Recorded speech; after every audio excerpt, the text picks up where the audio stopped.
Ni mu ntumbero y'imigambi biyemeje kurangurira abandi ishirahamwe ry'abavuzi bishize hamwe ari ryo Keep Care Our Health canke bogora amagara yacu kwigenekerezo rya 25 ruhuhuma niho bari baramutse baje kugendera ikigo gisanzwe kireza abageze mu zabukuru citiriwe umweranda Elizabeth gisanzwe gikorera mu gisagara ca Bujumbura neza na neza muri zone ya Rohero. Madame Doyez Claudette asanzwe ari umwe mu bagize komite y'iryo shirahamwe aratwidondora ndetse akanatuyagira icari c'abazindukanye muri ico kigo. Ndi Doyez Claudette nkaba ndi umwe agize komite y'ishirahamwe ryitwa bogora amagara. Iryo shirahamwe rikaba tumaze umwaka ugira gatatu turi ku kivi, tukaba tujejwe kuraba ibintu by'indwara zidakira canke ugasanga hariho n'abantu batishoboye bamwe tugaheza tukaraba tukiyungunganya mu bintu byose bishoboka kugira ngo tuze turabagarukirako. Izo ndwara rero zidakira harimo diabete, harimo n'ama hypertension, harimo gufungura nabi n'ibindi byerekeye mu buzima bwa misi yose. Tukaba rero n'ubu turi ku kivi. Uyu munsi umugirwa twagize umugirwa w'urukundo kuko n'ibintu twamamwo misi yose gaca usanga rero tuza turakorana buri munsi ukuntu ibintu bimeze. Uyu munsi rero twari twahisemo kuza kuraba bano bavyeyi badukurira, abavyeyi bacu bageze mu zabukuru. Ubundi twahora duhera muri izo ndwara mu bitaro tukagenda hawe wasanga twagiye mu mitumba, ariko uno munsi twahisemo kuza ngaha. Twaje mu bikorwa by'urukundo, twaje n'ukuri gushigikira abavyeyi bacu bageze mu zabukuru, kandi n'ukuri tugiye tuninahadwe, tugiye tubonye yuko bafise agatima kunezerwa umunsi ibintu by'irungu byabavuyemwo. N'ukuri natwe dutashe tunezerewe. Uno munsi mwari mwagendeye ikigo citiriwe umweranda Elizabeth, mwavuze yuko mwari mwaje kugira umugirwa w'urukundo. Kweri ki mwahisemo hano? Ni Imana yaturongoye kuko ibintu byose utambaje Imana ntaco ushikako. Twebwe rero uno munsi nyene twatoye iki kigo citiriwe umweranda Elizabeth kuko nyene mu mutima wacu ariho hajemwo, turaheza turabikorerako, turaheza tumara iminsi tucitegurira. Mbese no mu minsi iheze naraje no kuharaba, ndaza kuraba ingene bameze, ndabona yuko ari abavyeyi koko bo kwitegereza, bo kuba hafi.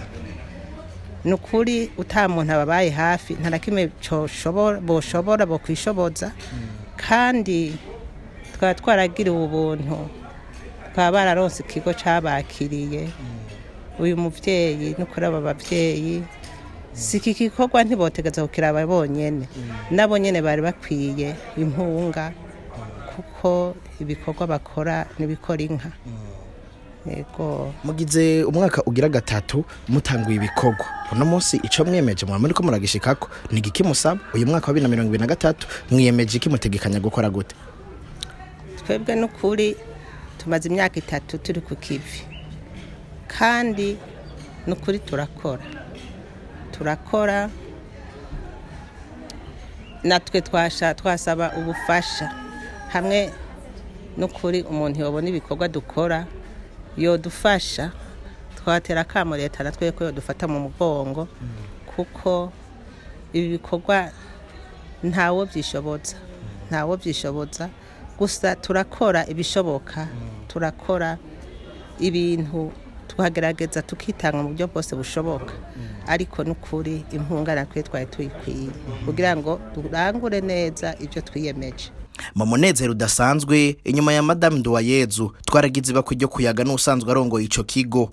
Mama Maria Manirambona kuri mikro zacu aratuyagira uko bari biyumva n'ico basaba kugira ngo bashigikirwe.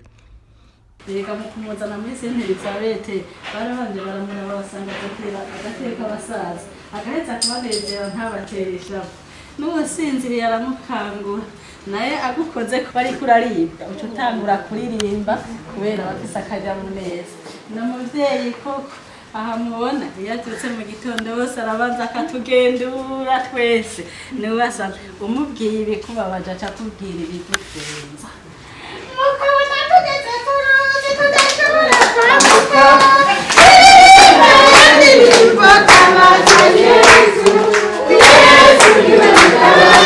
Ewe nitwa Mama Maria Manirambona nkaba ndongoye iki kigo citiriwe Umweranda Elisabeth dusanzwe dufasha abatama n'abatamakazi batagira ababo. Uyu munsi mwari mwagendewe n'irishirahamwe ry'abaganga bishize hamwe ari bubogara amagara mwabakiriye gute babonye byari bimeze gute?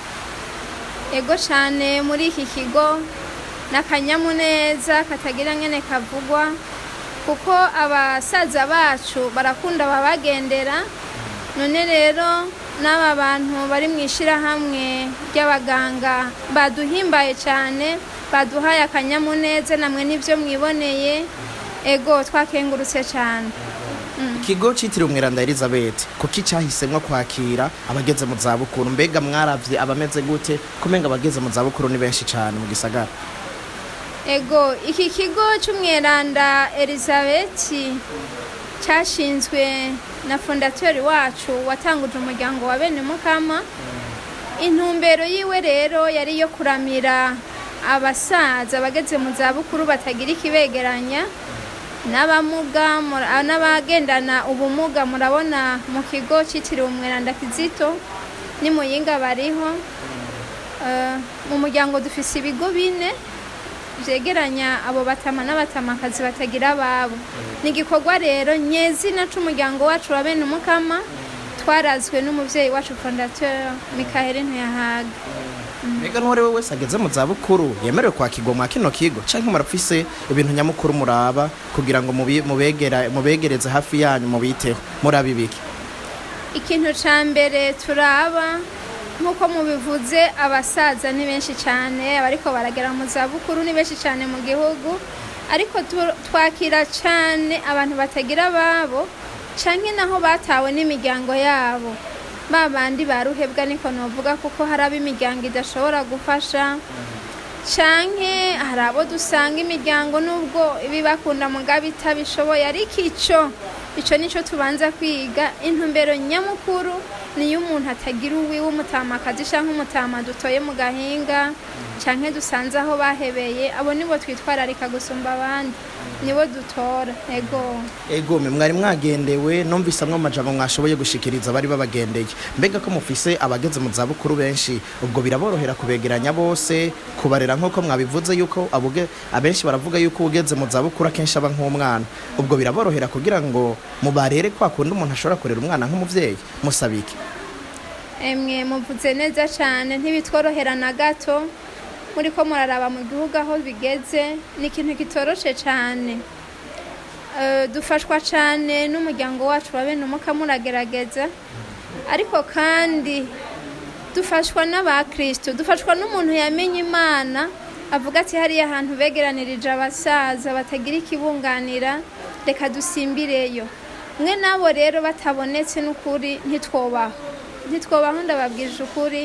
Hari abakristo basimbana agasabuni basimbana agapamperse basimbana utwo bafungura gutyo bugaca bukira ugasanga turabayeho ariko batabayemwo nivy'ukuri turabona ko tutobishobora byoca bidushikana hahandi duca tugabanya abo twakira kuko nk'ubu dufise abatama n'abatamakazi 45 ariko tubwizwa kwakira 50 ni kubera abo baheruka gushengera tutarasubiriza. None rero mwe nabo tutaronse abadufasha twohava twakira abo umuryango ushobora gutunga ariko ni igikorwa ngombwa kubera n'ubu ntitubitabira hasaba benshi cyane byumvikana ko ababikeneye ari benshi. ego hari amashyirahamwe yiyemeje kugira ngo azarashigikira abihaye ico gikorwa ndetse hariho na leta. Hari ico musaba ubutegetsi na cyane cyane mu gushigikira ibikorwa, na cyane cyane yuko abageze mu zabukuru akenshi bitaryoshe kubabona bari mu mabarabara, mwebwe nk'abayihaye ico gikorwa hari ico mwariko murasaba leta na cyane cyane umuvyeyi umukuru w'igihugu ndetse n'amashyirahamwe yihaye ico gikorwa kugira ngo azarashigikira ashigikire n'ayandi mashyirahamwe ari menshi yihaye ico gikorwa cyo kugira ngo ashigikire imfuvyi, abageze mu zabukuru n'abatagira babo? ego cyane ntitwobura ico dusaba umukuru w'igihugu, kandi turazi ko batuzi, barazi ko tubaho, yarigeze kubaza. Ego nukuri leta yogerageza gufasha ibigo nk'ibi. Ndisabiye kandi ndasabira n'abandi, kuko hari aho tubura uko tubigira by'ukuri. Uku kuntu tugenda mu isoko bikanka, nabo badufasha nabo nyene biranka, kuko mubona ubuzima buriko burazimba. None turasabye umukuru w'igihugu, turasabye n'abo mashyirahamwe ko bokwitwararika abo bantu bagize uwo mutima wo kwegeranya abantu nk'abo bakabashigikira, ndetse nabo nyene bakarondera ikigo citiriwe cegukiye igihugu, kuko hari abantu benshi basaba tukabihoza kuko tutari buronka aho tubashira. Naho akavura katswe kutatworohera, twarongeye turayaga n'usanzwe ahagarara iryo shirahamwe imbere y'amategeko, aho mbere yashimangiye ku vyasabwe na mama Maria Manirambona, akanagira ko ashimira bitanga mu bikorwa nk'ivyo, ndetse ahatibagiye gushimira umuvyeyi Desiderate yazanye umugambi w'iryo shirahamwe Keep Care YS Bogora Magara. Jewe nitwa Kabaraga Edouard, nkaba ndongoye ishirahamwe KCH mu mfunyafunyo, akaba mu majambo yose ni Keep Careful Our Health, no kuvuga bogora amagara yacu. Ego mwari mwashoboye gushika mu kigo citiriwe Mweranda Elizabeth, mwasanze aba batama canke abageze mu zabukuru bakenera iki na cyane cyane muri wa mugambi mwihaye? Murabona yuko mugiye gushigikira no gutera kamo kugira ngo abantu nk'aba canke ibigo nk'ibibireze abageze mu zabukuru batishoboye kugira ngo bironke ubufasha nk'uko mwavyemeje? Ego tugishika batwakiriye, turabona ngene bameze, n'abantu koko bakuze, n'abantu bageze mu zabukuru nk'uko twabibonye, n'abantu bakeneye ubufasha bw'ibintu byinshi. Nk'uko mubizi, umuntu akuze aragwara, agira indwara zitandukanye, aba ataco yishoboje. Ego barakeneye ndetse n'ibifungurwa, barakeneye n'ababa hafi. Narigire ngire ko nshimire n'aba bihebeye Imana bene Mukama bashoboye kubafata mu mugongo mu ntumbero yacu no mu bikorwa byacu bya misi yose. Si rya mbere tubikoze, twama twifuza yuko twoshika kuri abo bantu nk'uko duhora tubigira ku bagwaye indwara zitandukanye. Mu minsi heze twaragiye kuraba abagwaye diyabete.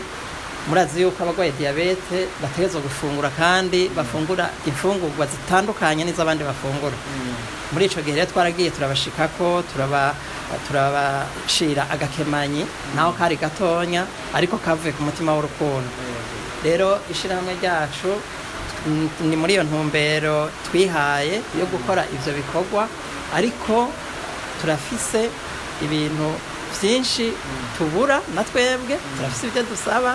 Turasaba kumbore leta canke abagira neza abandi babishoboye baze dufatanye hamwe dukore ico gikorwa. Hari ico dushima, turashima kubona leta hari ico yamaze kudukorera, yaraduhaye uruhusa rwo gukora ku mugaragaro. Duheruka kuronka agrema de l'association. Iyo agrema twayirose tariki 14 z'ukwezi kwa kane mu 2022. Ico turagishimira leta, koko ari leta mvyeyi, ari leta nkozi. Turashima bakomeze badufashe ndetse no mu bindi dushoboye kuronka, ndetse dushoboye no gutera intambwe muri ico gikorwa twiyemeje. Uwihebeye Imana yari yavuze ati leta irakwiye mbere uretse no gushigikira gushiraho ikigo kugira ngo kibeho ikigo gifasha abageze mu zabukuru citirirwa igihugu cagutse kinafise ubufasha bukwiye. Vy'ukuri namwe nk'uko mwiyemeje gushigikira abihaye uwo mugambi, murabona ko leta yari kwiye gukora ico kigo? Ego cyane, ico kigo kirakenewe kuko turiko turaraba mu ntumbero muri plan d'action yacu ngene twifuza ko twokora. turabona yuko mu gihugu cyose ndetse nk'uko byaba bishobora kuba no mu bindi bihugu umuntu aragwara cyangwa umuntu aragera mu zabukuru ariko hariho ibyo adashobora gushikira. Umuntu ageze mu zabukuru araba akeneye kuvugwa, aragwara agakenera kuvugwa kandi arakenera gufungura. Twabonye yuko nk'akaroro nka diyabete utegerezwa kuronka imfungurwa zijanye n'irya ngwara. Aha mu gihugu cacu ico gikorwa ntikiraba, arico gituma rero nkuko yabivuze uwihebeye Imana yabivuze ati harakwiye ikigo gishobora leta yoshiraho gishobora gufasha abo bantu. By'ukuri harakwiye ico kigo gishobora gufasha abo bantu kubera naho umuntu aticwa n'iyo ngwara aricwa n'inzara. Abo dushimira nabo turashimira, hariho umuvukanyi wacu ari mu gihugu ca Canada, ari umuvukanyi umuvyeyi yama dufasha muri iki gikorwa. Turabimukengurukiye, turabimushimiye, ahari Imana imugire neza kuko mu byo mu ntahe ziwe yarafise vision yo gukora ico gikorwa kuva akiri muto, none ariko arabikora, twagiye tumukengurukire. Inyuma y'ivyo birori bidasanzwe byari bigizwe n'indirimbo ndetse no gusangira, harabayeho gufata amafoto. Abagiye batandukanye, abageze mu zabukuru barakeneye gufashwa, barakeneye gushigikirwa kuko abenshi usanga bageze mu zabukuru ugasanga bameze nk'abana. Nkuko mama Maria Manirambona kuri mikro zacu yabituyagiye, wumvise byinshi bagenda bakenera. Nakanya kawe ko kugira ngo wiyumvire mbega n'igiki kigiye gukogwa kugira ngo abageze mu zabukuru bitabweho. Mbega nkuko mama Maria Manirambona yabivuze canke yabisavye, birakwiye ko habaho ikigo ca leta gishigikira abageze mu zabukuru. Icyumviro ni ciwe muri commentaire. Jenny Twanduwarugira. Mashi